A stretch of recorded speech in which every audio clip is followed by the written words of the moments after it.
Hello everyone, welcome back to our channel PWIT JAM and CSI NET. So IIT JAM 2025 की response sheet आ चुकी है, answer keys भी आ चुकी हैं, तो डेफिनेटली सभी स्टूडेंट्स ने अपने मार्क्स कैलकुलेट कर लिए हैं कि अप्रॉक्सीमेटली कितने कितने मार्क्स बन रहे हैं। एंड डेफिनेटली जब आगे रिजल्ट आएगा, मेरिट लिस्ट आएगी, रैंकिंग्स आएंगी तो और क्लैरिटी हो जाएगी।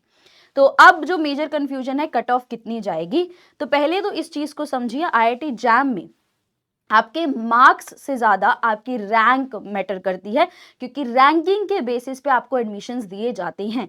एंड बायोटेक्नोलॉजी के केस में ये और ज्यादा इंपॉर्टेंट हो जाता है, क्योंकि बायोटेक्नोलॉजी के केस में बहुत ही लिमिटेड सीट्स हैं।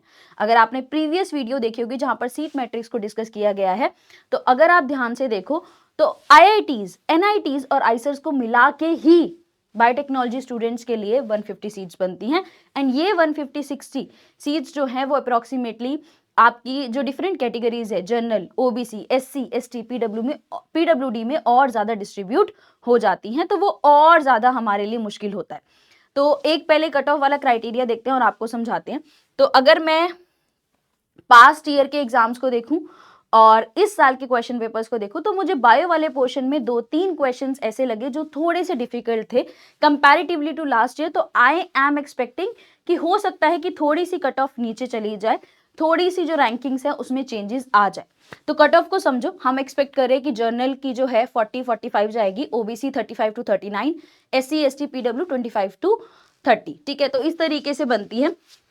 अब समझो इस बात को, अब आप कहोगे मैम 40-45 स्कोर आ रहा है तो हम सेफर साइड पे एडमिशन मिल जाएगा? नहीं। अगर आपकी जिन बच्चों की इसके आसपास आएगी, जो भी बच्चे क्वालिफाई करेंगे, क्वालिफाई करना और IITs NITs में आइसर्स में एडमिशन लेना दोनों अलग अलग चीजें हैं।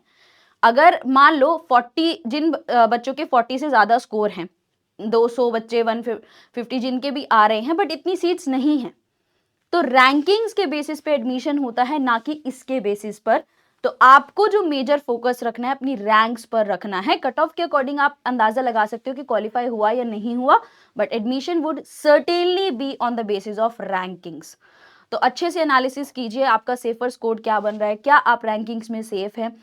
तो अगर मैं कंक्लूड करूं, जो भी बच्चे टॉप 150 रैंक होल्डर्स होंगे, 150, वो सेफर साइड पर हैं, उनको एडमिशन मिलने के बहुत ज्यादा चांसेस है।